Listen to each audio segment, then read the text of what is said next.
All right. And I do think that more people will probably keep coming on as we go. But before we get started, I just want to welcome all of you and say thank you to my founding members who have been so committed to my new confidence program, especially this portion of it, which is the social engagement portion of our program that helps horse people become more confident. So thank you for not only being committed to the program, but for agreeing to open up this meeting to the public, because as you can see, we are having a lot of really good interest in this important conversation about PTSD. Um, for those of you who are joining us as our guests, we want to welcome you. We are happy to have you here with us, and we hope that you will find some positive information from this conversation. I understand that some of you are here because you want to help assist others in their journey to healing, and some of you are here on your own personal healing journey. So either way, welcome. I do want to point out that I have put both my website and Jane's website in the chat of the chat feature of Zoom. So if at any point you would like to explore that and see all of the different services that we have to offer, and you feel like you would like to reach out and see if we have any ability to assist you further on your journeys, we would be happy to hear from you. Um, Speaking of the chat, this evening's meeting is a conversation. Jane is going to have a conversation with all of us. She is not going to lecture us, but she is going to be the mediator, the leader of this conversation. So I would ask all of you, once we get started, to please drag your cursor down to the bottom of the screen and mute your microphone. If you have a quick comment or a question, please use the chat feature to do that. At any point during the conversation when Jane is initiating a conversation or a response from all of you, if you want to contribute, please hit the react button and you can wave your hand. To raise your hand, and Jane will acknowledge you, and at that point you can turn your microphone back on and give your response and contribute your story or whatever it is that you need to contribute. Okay, so with all of that being said, I would like to introduce our very special guest, who is not only a beautiful dressage rider and competitor at the Grand Prix level. She is a very compassionate trainer and instructor, as well as somebody that is a psychotherapist who has successfully combined her passion for horses and healing in her foundation, the Bear Spot Foundation. Um, so please, everybody, welcome Dr. Jane Karol. Thank you so much for inviting me. I'm very excited to talk to you all. I will talk a little bit at first, but I really want it to be more of a discussion because I would love to be able to answer more of the specific individual questions, given that this is a discussion about not general PTSD, if I understand correctly, but more in relation to how trauma is related to our experience with our horses, trauma that we've had with horses or trauma that we've had outside of the horse world, but it comes into our experience with the horses. So our relationship with the horses can help us work through trauma and PTSD if it's something that happened outside of um, our life with our horses, but it also can be caused within our life with our horses. So I want to get to both of those things depending on what people want to focus on most. And for those of you who know something about trauma responses and PTSD, some of this will be repetitive. It'll be something you've already heard before. Feel free to add to anything I'm saying because I'm sure I won't cover everything. Um, and it's, but what I'm, so I'll do a little bit of an introduction on body responses and PTSD trauma. Not too, and then I would love to hear stories from you, what you're struggling with, so that I can make this specific to your curiosity and needs.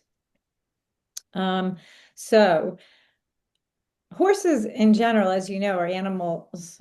We all know that they're animals that live and thrive off of fear. Their fear is what keeps them safe. And it also gets them in trouble. That's true for us as well.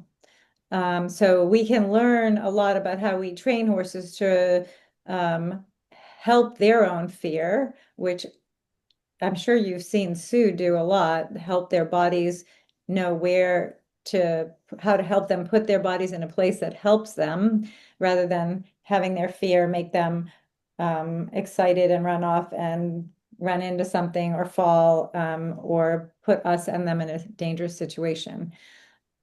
We need to do that as well. We need to get our bodies in a feeling level that calms us down so that we can think, so that we can take action that is not trauma or fear response, PTSD related or reactive. Um, and the more we can learn how to control our bodies and control our bodies on a horse, the better we're going to be to work through our issues with our horse or our own emotional issues and how they come out with our horse.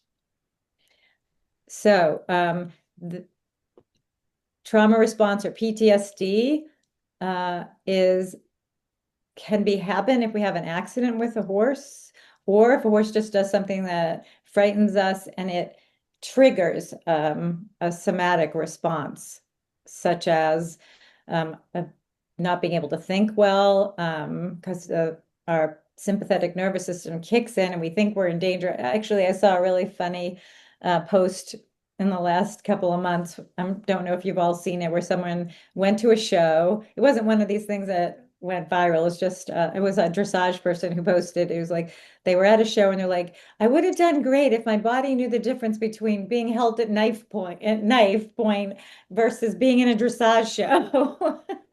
I thought it was funny because that is what happens, whether we're showing or our body thinks we're in danger. Our heart can beat, all the reactions of feeling like we're in a very dangerous situation actually can occur in a situation where it's just competing and those show nerves come up.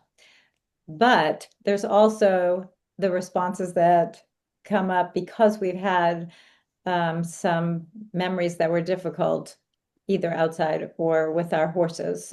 So if we've had a fall, if we've almost had a fall, if we've had our horse do something dangerous, if we've seen someone else fall and we feel that trauma vicariously, um, th those are all, our bodies don't know the difference. And it's a spectrum of reactions. Can be someone might not respond at all, and someone else might even if they see someone have a fall, might react as though they were the ones who actually had the experience. Um, so we have a we have a sympathetic nervous system and a parasympathetic nervous system. When we're reactive in a way that wants to sort of say something in us feels we're in danger, want to be and save ourselves, our heart rate increases. We don't necessarily think that well, and we want to run from the situation. Our sympathetic nervous system kicks in and tries to help us survive. That's thousands, years of evolving into a system that works beautifully if we have to run from something or fight something. It doesn't work in a lot of modern day situations, but it does make a lot of sense. Sometimes our minds think we're in those situations when we're not, and that can be a PTSD response. And I'd love to hear stories about your own um, re responses that where your body responded and it's helpful, or it responded and it got in the way. Severe PTSD is marked by things like flashbacks, memories taking over thoughts, negative thinking, feelings of guilt, feelings of shame, not being able to sleep, not being able to eat, and having nightmares. Those are more severe PTSD responses. Those can occur from very extreme trauma. They can occur from what feels like extreme trauma that someone else might not believe as, as extreme. They can occur from vicarious trauma. One of the things that I think about and have talked about in a podcast is all the stories of abuse recently. When we see those videos can trigger people, but it can also cause trauma. Not that we shouldn't watch them. I'm not saying that, but we need to be aware of what's happening in our bodies and our responses to even just watching videos, because we can then get around our horses or get on our horses and not know why we're feeling nervous. Sometimes you might see that 2 days before and you get on your horse, 2 or 3 days later and you're feeling nervous. Um, and it could be something that you're not sure what your body's connecting to. So really paying attention and being, I'll talk about this later, having compassion in those moments for ourselves is super important, because the negative thoughts, when we start to feel nervousness and then we start to judge ourselves, really can snowball into worse trauma responses and the inability to access what we know about ourselves and our horses and our tools. If there's any questions so far, um, feel free to interrupt me, and also if you see something in the chat and seeing, let me know. So on that, in that path of thinking, sometimes these trauma responses can actually turn into what feels a lot like depression and looks a lot like depression. We get a lot of our joy and emotional nurturing, I guess, and nutrients from our relationship with our horse or horses, depending on how many we're around. And if we're having an experience with our horse that we love dearly, that makes us fearful of them, that can turn into the feelings of depression because we can't get close to them. The trust is gone. When that trust is damaged, and that's one of the most important relationships in our lives, it's easy to flip over from a trauma response to depression, actually, and back and forth, honestly. So the depressive symptoms are similar also to trauma responses: not being able to eat or sleep, feelings of guilt, a lot of negative thinking, um, not being motivated. All of that can be very much related to a primary trauma response. And it's important to kind of honor those responses and not criticize ourselves if possible. I mean, it's very difficult. Often it's very important to get help at that point, because it's very hard to get out of that and into a place where you can use your tools and develop your self-esteem and develop your trust back with your horse. Um, other, I think I've covered almost a lot of trauma responses. Are like hypervigilance, someone you're looking for something to happen all the time. You might get startled easily. You might feel another trauma and depression responses, feeling really irritable.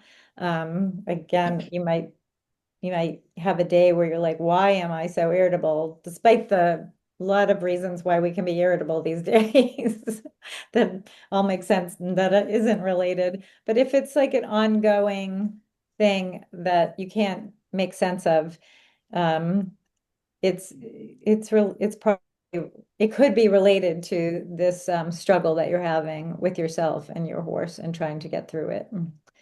A big piece of what doesn't help us is, again, the lack of compassion for ourselves and the judgment that we make, the constant criticism and internal voice that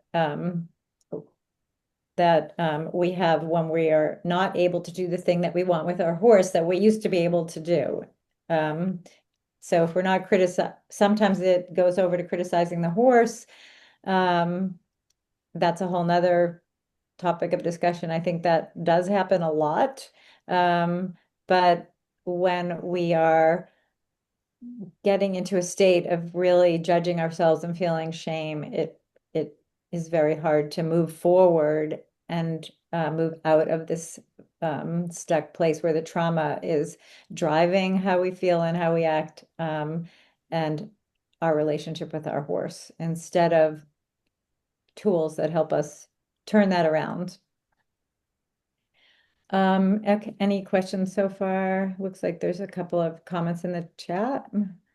Um,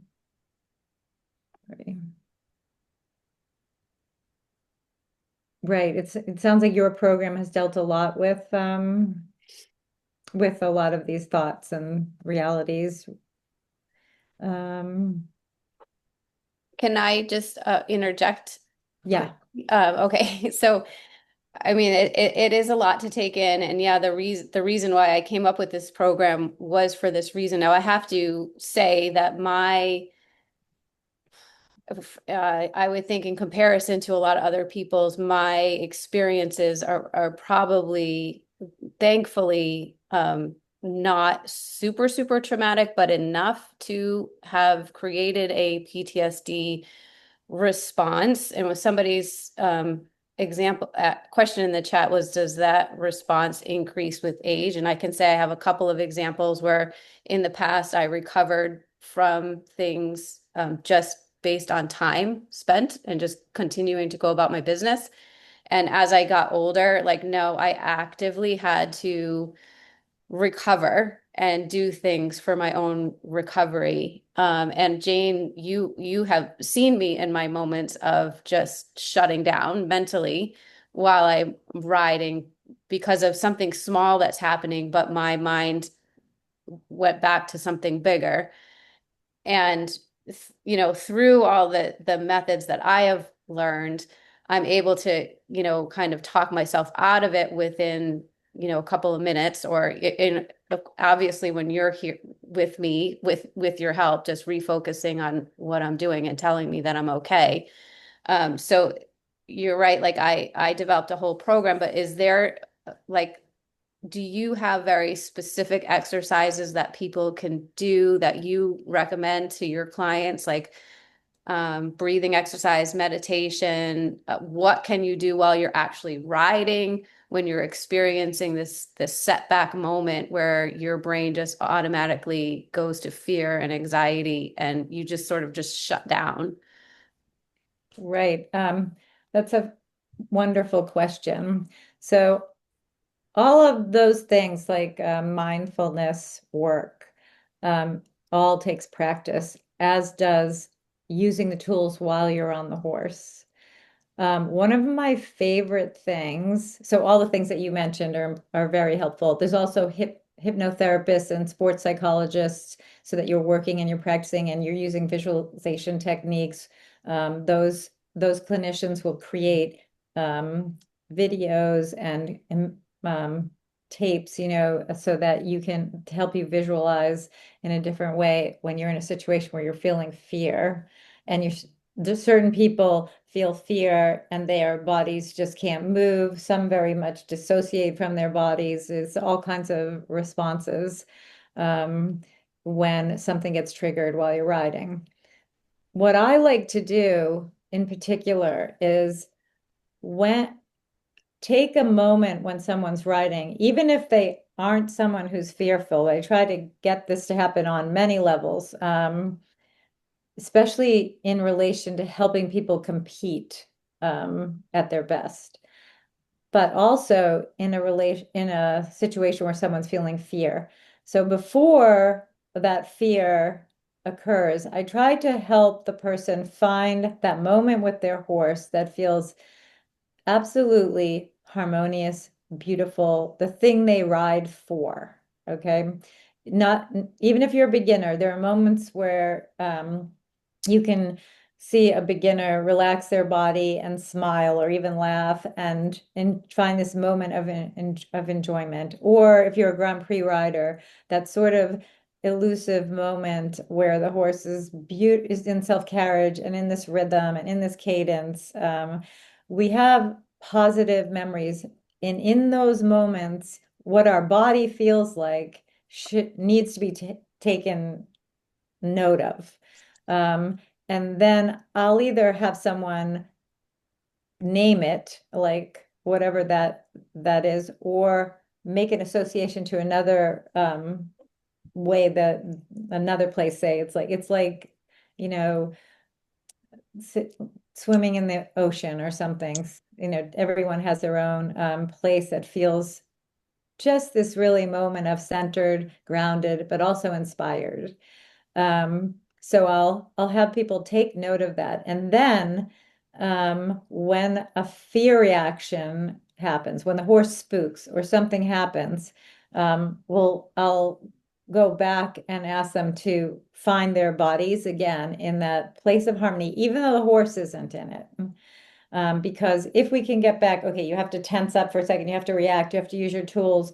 But if we're triggered and we can't respond, we need a bridge back to the body awareness. We need a bridge back to that place so that we can get centered and help our horse get centered. And then we maybe need to develop some tools to help the horse regain the horse's confidence. And get back to that place where we're communicating well. But we have to get into our bodies and into that place in order to react. So that's my favorite thing. And for competition, if someone's out there and they're feeling nervous, um, visualizing yourself like you're a Lottie Fry is a really cool thing. Visualizing what you and your horse really look like when and going into whether you're working at home or you're going into competition, you can't imagine how that changes you and your horse to go and instead of being like, I can't, also the experience of I can't do this, I'm nervous is fine. That's fine. But going in and out and having a bridge into that sort of more harmonious, but even if obviously you're faking it, right? We're all faking. We're never in that place ever. I mean, obviously there are moments, but it's not like that's happening all the time to Lottie Fry either. It's a place you want to go to and fake it, and then the horse starts to respond and things start to change and move in the right direction.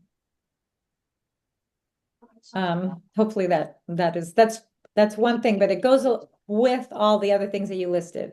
Breathing exercises, progressive muscle relaxation exercises where you're learning how to breathe deeply and relax your muscles, meditation, visualization, and self self-talk in a certain way. There's a lot of different ways to bring yourself back into a centered place. Those have to be practiced though. It's not like you can say, okay, let's do this. And then the bridge, the more you do it, the more the bridge is sort of there for you. It's easier to find it. Um, any questions on that? I can look at the chat over here too. Yeah, Jane, I do see somebody that is currently recovering from a serious injury and would like to have some ideas of what she might do during her recovery before getting back to riding. That might be helpful for her. Okay. Sorry, I'm going to read it too. It's very extreme, looks like. Um, so I don't know if this person wants to talk, but I kind of want to know more about it because one thing that's really important is that the horse is appropriate. And I see this in the what's being written here is the situation, but it was completely avoidable. Um, you I can know, explain a little further if you'd like. Thank you. That would be awesome. Because sometimes we blame ourselves and Right. sometimes we need So, to. I've been working with this horse. It was from like February to July, so he's quirky, but he's been pretty appropriate for me as a beginner. He's pretty slow, and it takes a lot to get him going in the first place. But as we were working together, we had started to learn each other pretty well. And I know, like, he's not a spooky horse, really. Like, he'll spook in one certain area, and it's just a tiny little, like, whoop, step to the side, and then, like, back to business.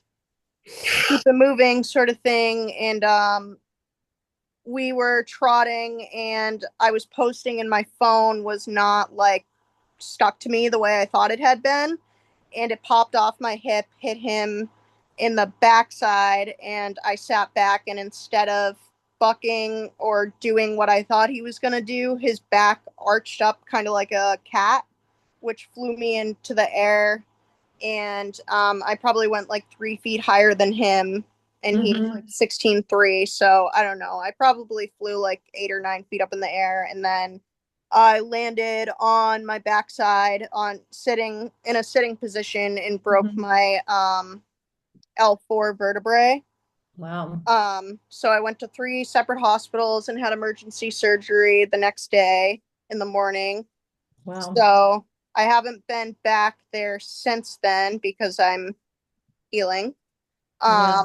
But I'm like a very active part of that barn community. It's a co-op, so I've been leasing him for a while. I'm the mostly the person that exercises this horse, other than he does lessons as well. So like I don't really question whether he was an appropriate pick for me, but just I didn't make a great decision on holding my phone on my person without having it fixed to me in a Right. way that wouldn't end in him it falling on him at all. So Right.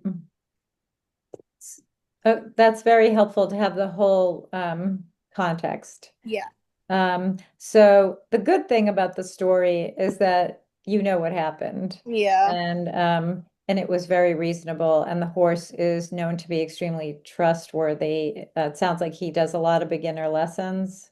he does. Yeah, he does like children like walking and learning how to post sort of things like on Ah, the lead line. Um, and like I said, he's slow and lazy, mhm, so he's good for that. As he's been like, I guess he was out of work for a period, and then he started coming back mostly with me riding him.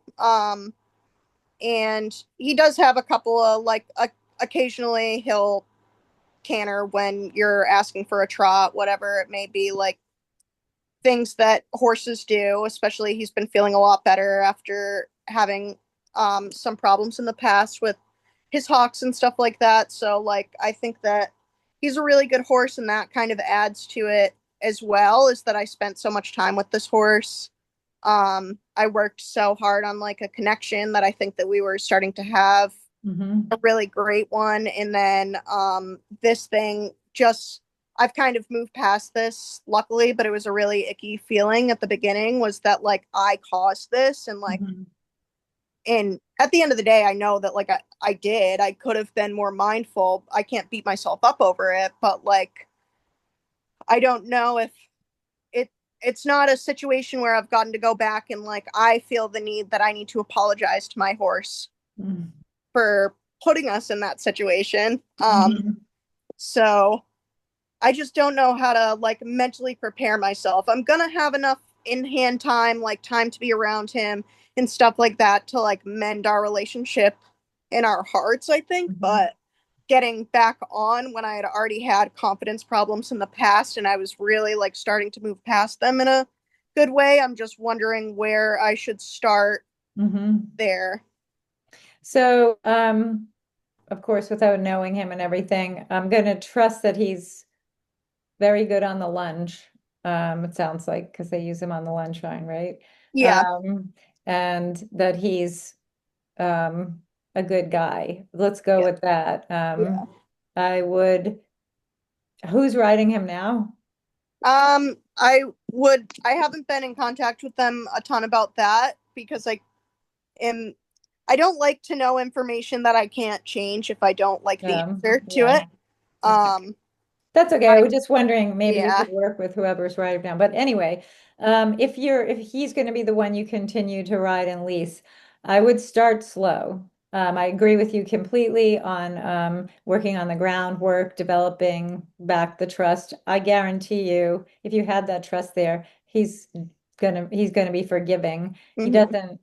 I'm guessing the horse does not associate you with the phone. Yeah. So.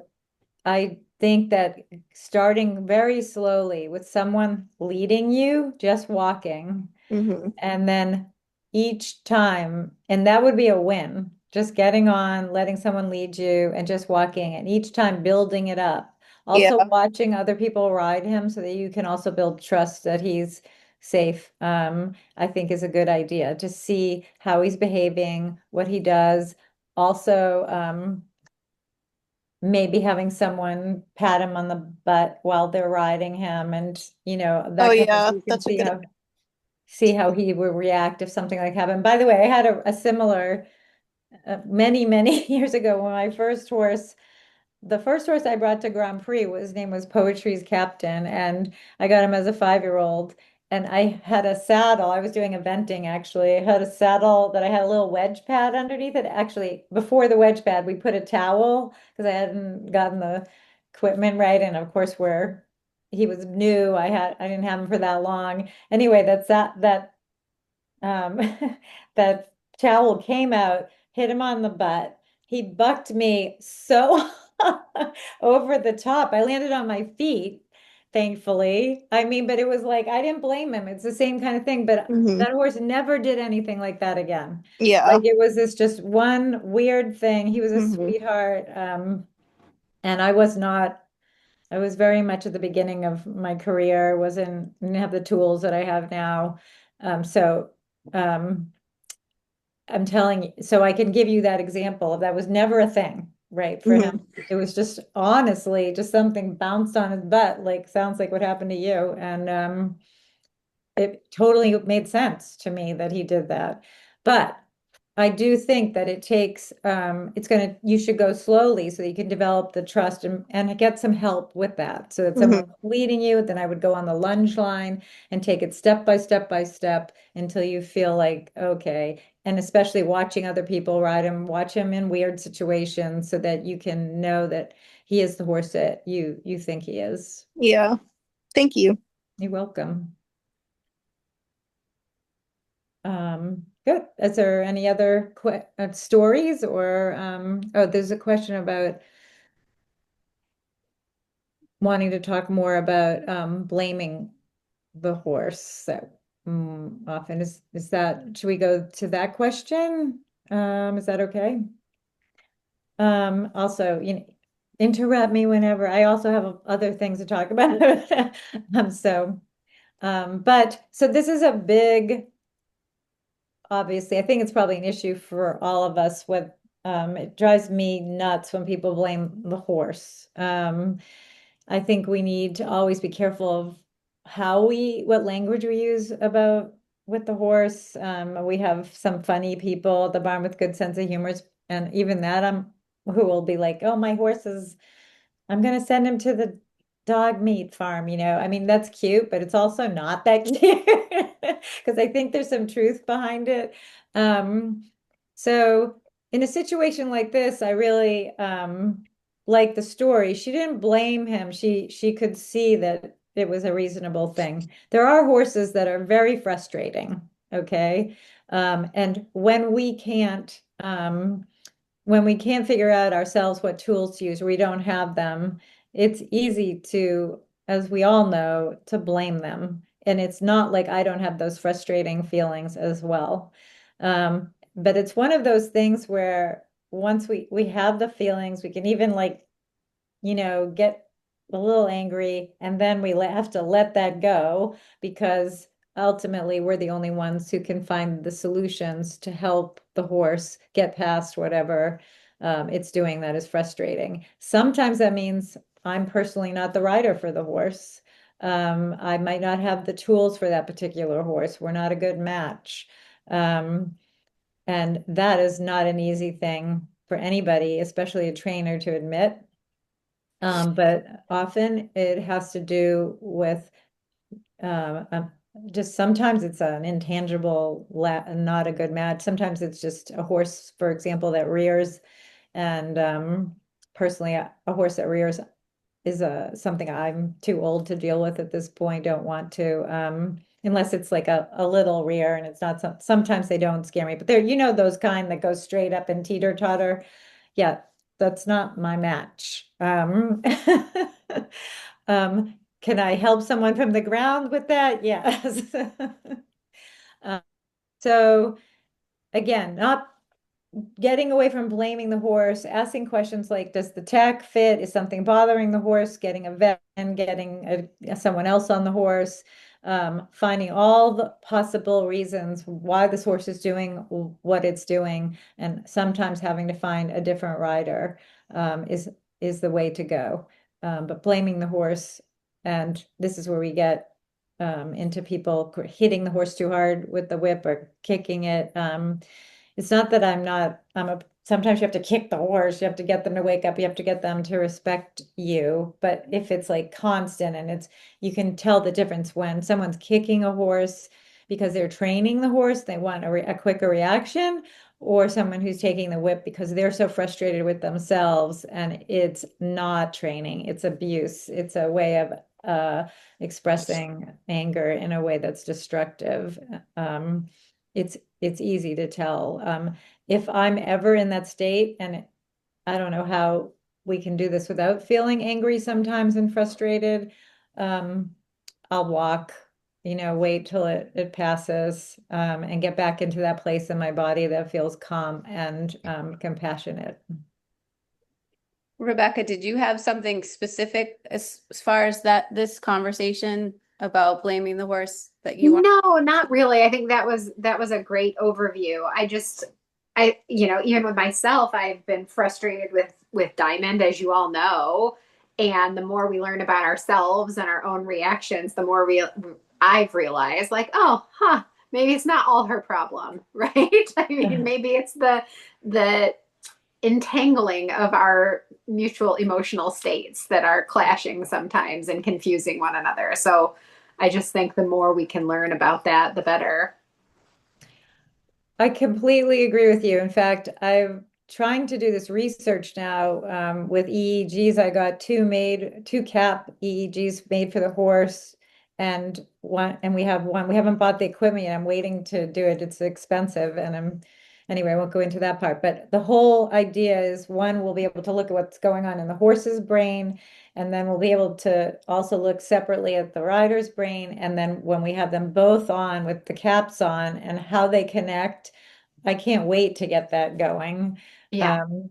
And I think it happens on the most subtle levels. Like, obviously, when we're irritated, that's obvious. Our bodies get tight and we're, like this.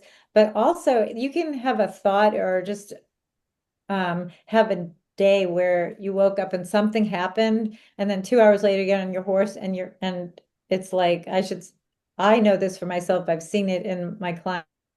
Um, something just is off that day. The horse isn't bad, but it's like, why are they not communicating? Why is my horse feeling like this? And for a trainer, for me, if it's the second horse, the first horse is like that, and I'll work it through and on a positive note, I'll think, oh, everyone has their good days, bad days. The horses have good days, bad days. And then I'll get on the second horse and it feels the same way. I'm like, okay, what mood am I in?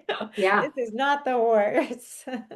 Yeah, well, and I've just been smarter about not pushing that for where we are right now. Like, if it feels like an off day that could potentially be explosive, we just go for a walk that day. Yeah, that's 'Cause, great.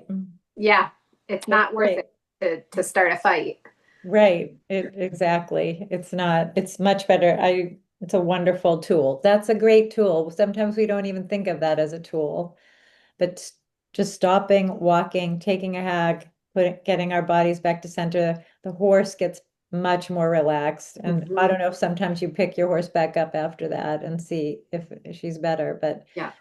usually they are. Yeah. Yeah, exactly. Yeah, good. There's just so much, it's so much deeper than I think most of us and most people realize in the emotional connection. Yes, it is. The horses are so sensitive. They're picking up on, I don't know whether they can smell certain things too. They can feel our heart Mhm. rate, the temperature of our bodies, the smallest difference they are picking up on. That's their superpower. Yeah. That's how they survive in the wild. When you see one horse in a herd lift their head and like it's like split second, it's like there's no space or time between them all, and they're all attentive to something. That's what they're getting from us for sure. Mhm. And Mhm. um, that doesn't mean it's necessarily someone's fault. I never also blame the rider. Like, um, we're the ones who can fix it. But one thing I don't like is when trainers say that someone's causing a horse to spook. Like, that was your fault. You're causing that. Like, that drives me crazy too. Like, my therapy horses, um, no one's going to cause them to spook, right? They're sweet as can be. Sometimes they'll spook at something, but it has to be pretty extreme. But there are horses that spook. They're spooky, that the rider didn't cause it. The rider can solve it. The rider can deal with it and use the tools to let that horse feel more confident. Yes, but I very rarely, I don't know if ever, do I think that you can blame the rider for a spooky horse. It's just that's the nature of that horse. And then sometimes that rider's just not the right match. Um, so you hear that a lot, that I have so many people come to me and tell me that their instructor told them that they're causing these problems. And it's like, well, yes, we're causing some maybe connection problems, but are you causing that horse to be, that's in that horse's DNA. So then you have to learn how to help them be the best they can be. Well, thank you for saying that, Jane, because we do talk a lot about that on our usual weekly meetings about, part of the program is breaking things down for our horses when they get confused or scared and saying, okay, we need to break this exercise down. We need to break this education down into simpler steps. And I talk to the ladies a lot about you have to give yourself that same grace. And if you're feeling like this is a situation that you're causing, or you're having a bad day, or maybe you're not understanding the exercise, that it's okay for you to break this down even further so that you can then go back and get the right education that you need, as well as helping the horse get the education they need and move forward from there, and not always feel like you have to be in a rush or you have to understand something right away. And a lot of us are programmed to think, well, we have to be really good to the horse and very considerate of the horse. And sometimes we forget that and you know this about me, that we have to give ourselves that same grace and be forgiving of ourselves and say, and let us, it's okay to take a couple of steps backwards if we need to. And if you do that, that you're doing the right thing for your horse. Absolutely. Those things go hand in hand. I have to say that I'm so glad you mentioned this. This is one of the things that I repeat all the time. Um, and also, this is something I do in the therapeutic process as well with the kids that we work with. Um, I can't tell you how important it is to reward the smallest positive change.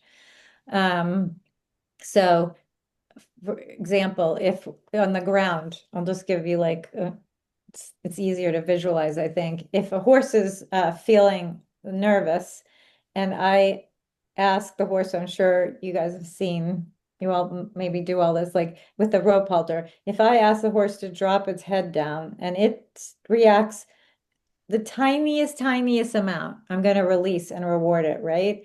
And then a little bit more. But when you're riding, if you're asking a question and you get a small reaction, someone might not even see it, but you can feel it, that should be rewarded. The quicker you reward that, the quicker you build on that. And I agree completely that that's how we have to treat ourselves, right?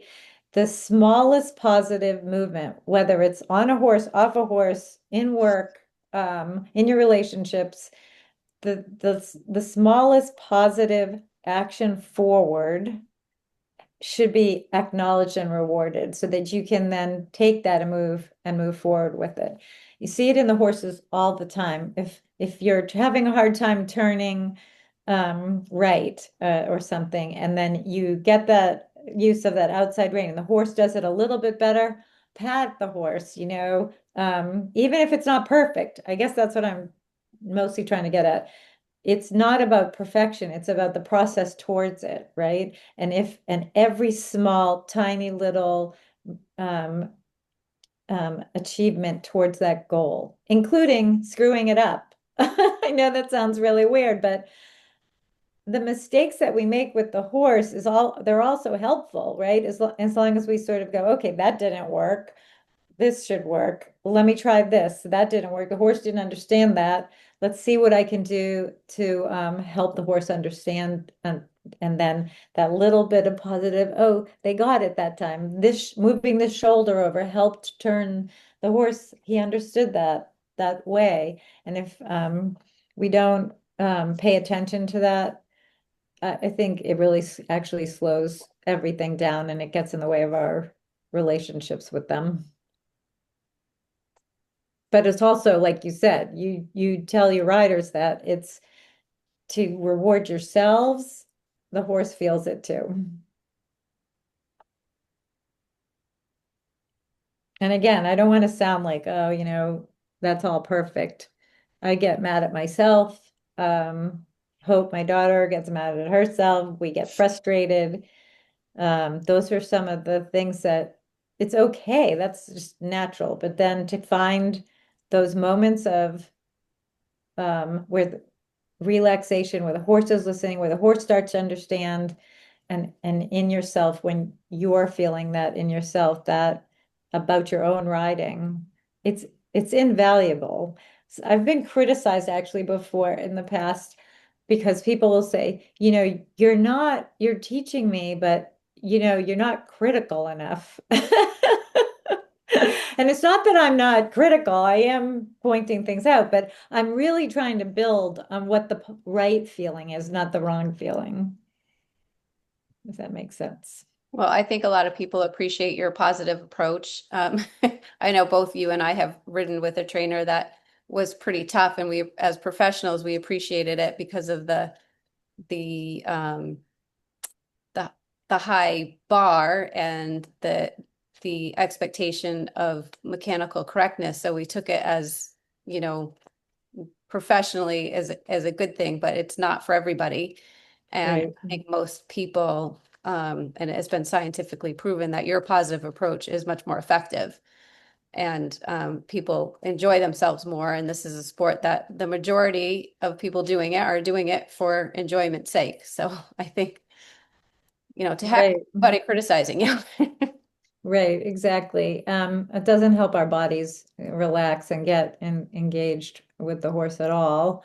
Um, for sure, people can take traumatic experiences or negative experiences and make them positive. That's true. But my bar is really high. I mean, my daughter wants to go to the Olympics. I want to work on that level. Our bar is high, and you can get to that place. Like I've trained many horses to Grand Prix.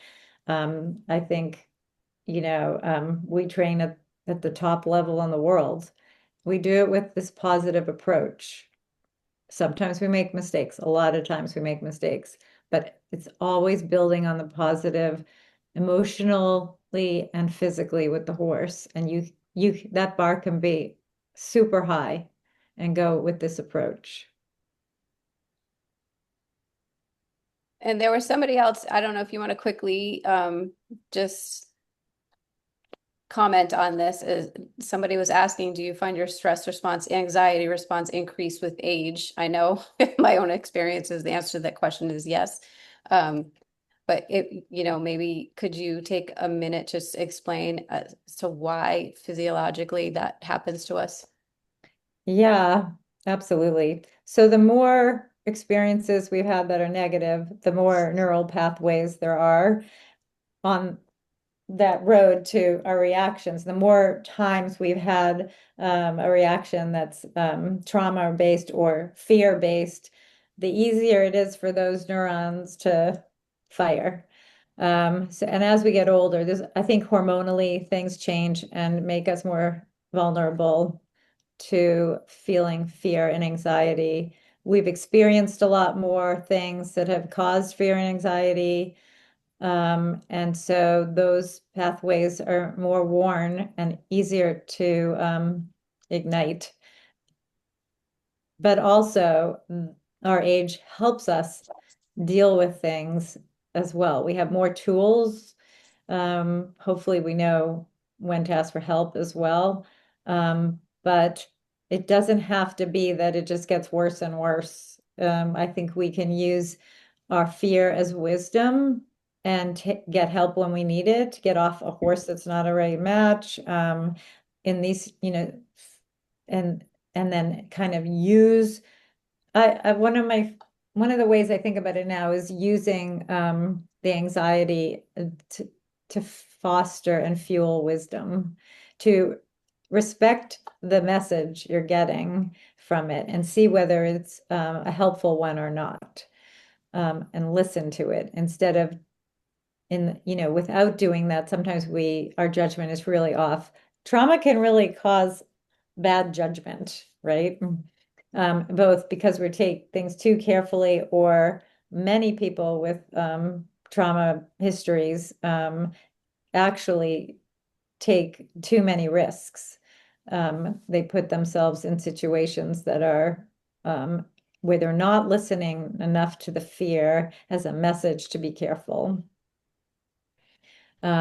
So again, there's different sides to that.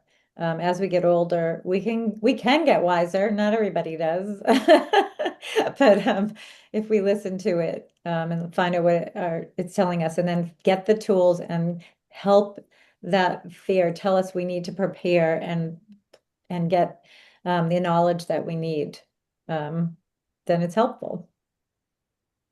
Anyone disagree with that? You're welcome to disagree with me and or have a different thought about that. Well, I think that actually kind of segues into another one of the questions in the chat is about talking about oh,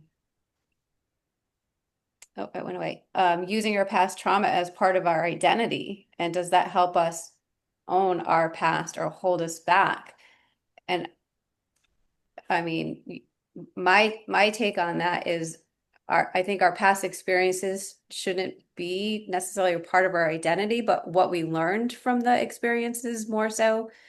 Like you were just saying, as part of our identity, did we learn something positive from it and grow as an individual, or are we continuing to do things that are unsafe for us? I don't know how you feel about that. I think that the way you put that is very good. Past trauma depends on the level also, what it is. I'm not sure what it's Allison, is actually the context of what you're thinking, but trauma can help us become who we are. But it's important we don't I'm trying to find the right words for this, that we don't let the trauma define us, that something happened to us, but it isn't us. How we then deal with the trauma is more a part of our identity than the trauma itself. I don't know if I answered that correctly, because we can use the experience to help us grow, or there's a spectrum of things that can help us grow. We get stuck in it, but our identity comes from how we're going to use it to keep developing our identity. I don't think we're ever stuck in it, in identity. Does that make sense?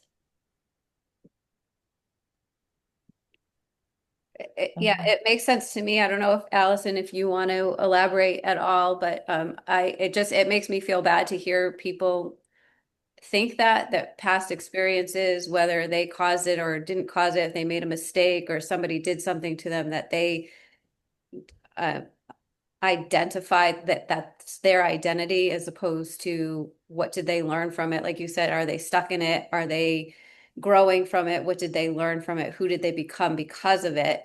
But not, I guess, as I said before, I just wish that people would be more forgiving of themselves and put their past experiences behind them, in the sense that I learned from it and I grew from it, and that I can forgive it and move on and just be better from there. Yeah, hi, it's Allison. So I think you did nail it. I had a trauma some years back, fell off, cracked my spine, and when I went to new barns, if I moved and I would move into a new barn, I would introduce myself, and as I told my story, that's the story I would tell. Would I Mm, tell people, hey, I was the top rider in California? No, mm, I didn't introduce myself that way. I would say, no, I had this horribly traumatic incident. I think I used it as an excuse of that's why I am a nervous rider. mm, So it became part of my identity. mm, And then I thought about it. I realized what I was doing. And when I moved again to a new barn, I said, I'm not telling that story, at least not right off the bat. I'll talk about riding in, shows or whatever, but I'm not going to talk about my past accidents. And I realized how much that was part of my narrative. And I wanted to change it. And so I tried to like keep it in the background for a while. That's But- wonderful. I mean, that's such a great story. It's such a good example of how, how you worked that through.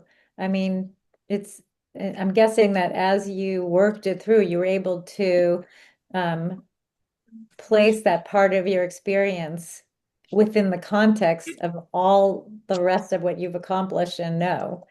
And then it didn't define you, and it's part of you in your history, but it's definitely something it sounds like you've used in a way to help you become a better rider and more powerful in the way you feel around, or more knowledgeable maybe in the way you work around the horses. It sounds like at the when you did to come in and define yourself, like you maybe needed to at that time, but it's wonderful you figured out how to add the rest of your story in there. And yeah, it's a journey. It's a journey. I yeah, don't always get it right, but definitely I am trying to make it part of yeah. the fabric of my past and, you know, Yeah, that's in there. exactly. That's a beautiful word. Fabric of your past, the fabric of your life, the fabric of your identity. Exactly. It's a thread in there that makes it a part of the tapestry, but it's not the whole thing at all. Yeah, that's beautiful. Thanks. Thanks for your response. Okay. Um, good. Are there other thoughts or questions or stories? I want to see if I covered all the things that I wanted to. If anyone wants to add anything more, I do want to go back to, just thinking about the different ideas that people have to answer problems, we've already sort of gone over it, but a little bit of a summary, and then if people want to add more. But one of the hardest things is not knowing what to do when these things are happening between ourselves and our horses, and asking questions. Is this the right horse for me? Who can I ask for help? Borrowing a safe horse to build back your confidence before getting on your own, while someone else who's a good rider, and who can help train your horse, is a really good way of starting back again. I've had people come to the farm to ride the therapy horses, to have therapy sessions, even though they're not psychotherapy sessions exactly. They're more to build confidence again for riding. And then going back to your horse is really helpful to get the feel, so that you get a different body response on a horse than just a fear response. But it is important always to assess whether that horse is the right horse for you, and getting help to make that decision. Because sometimes it is the answer is to move on, and that's okay.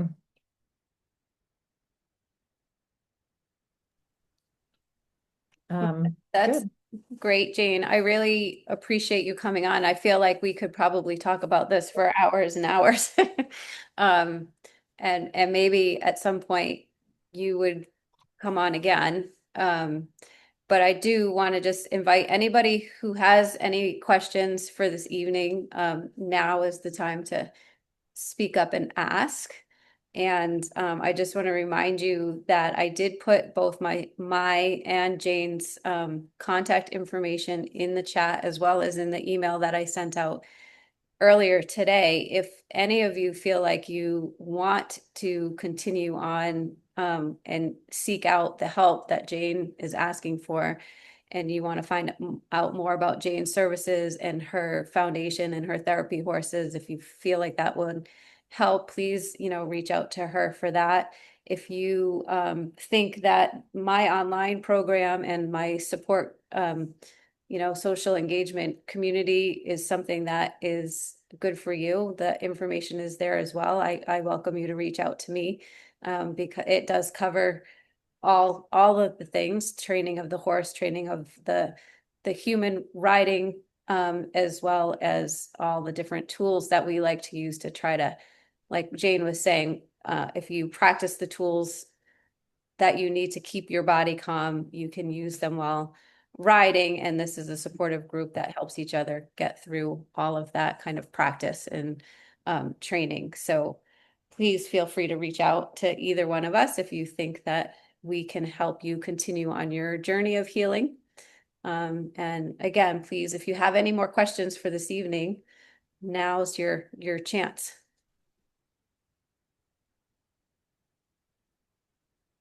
Nothing.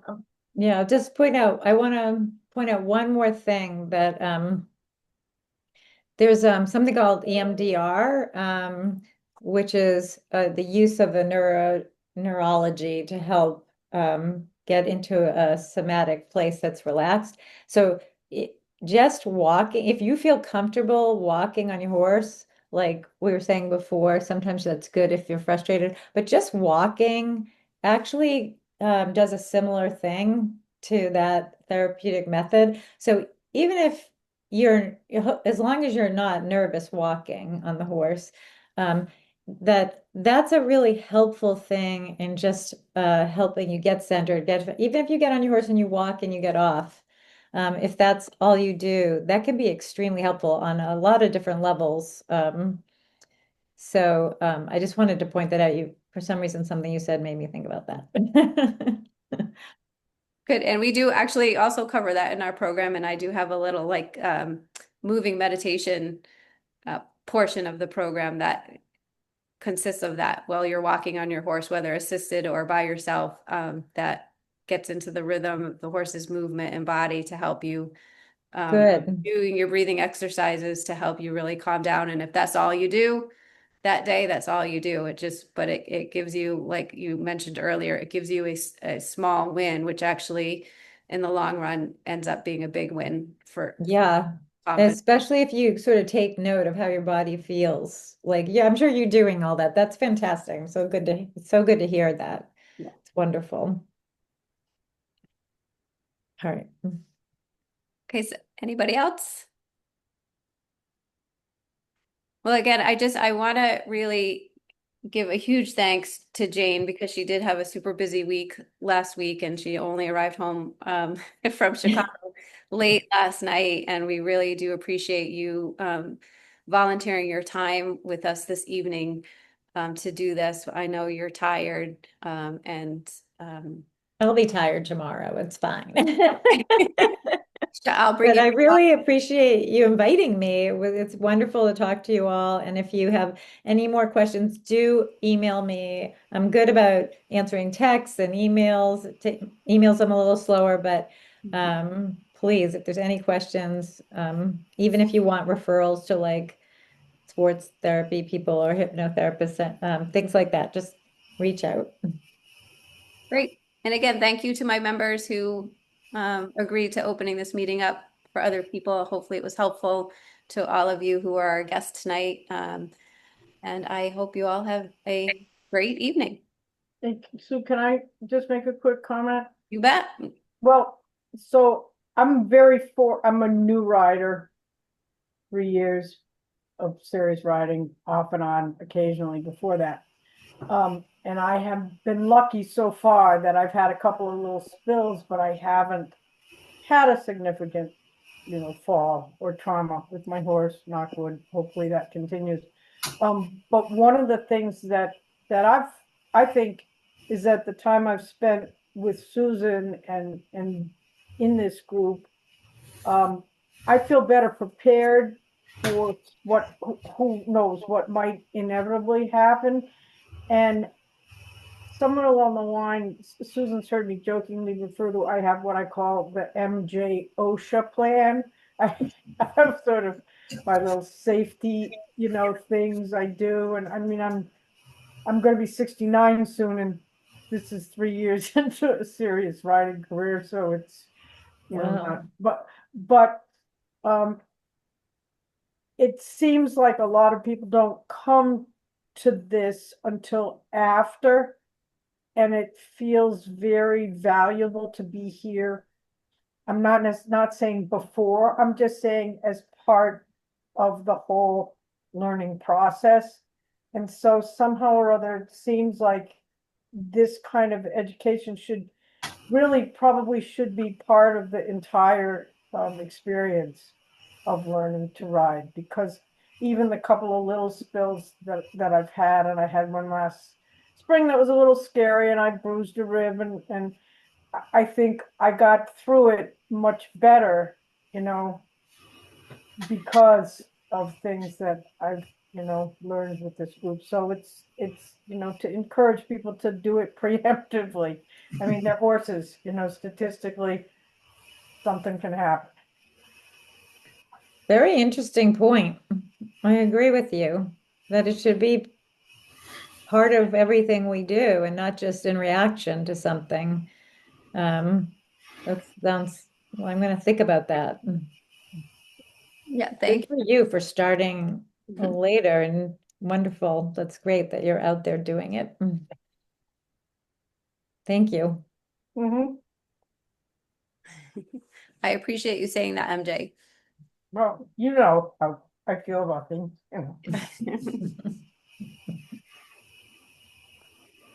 Anybody else? Everybody's quiet.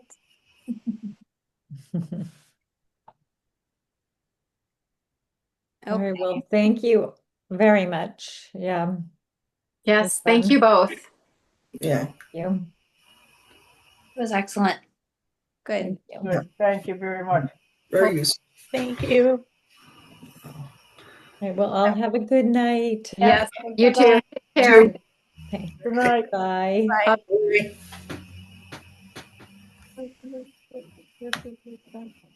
Bye.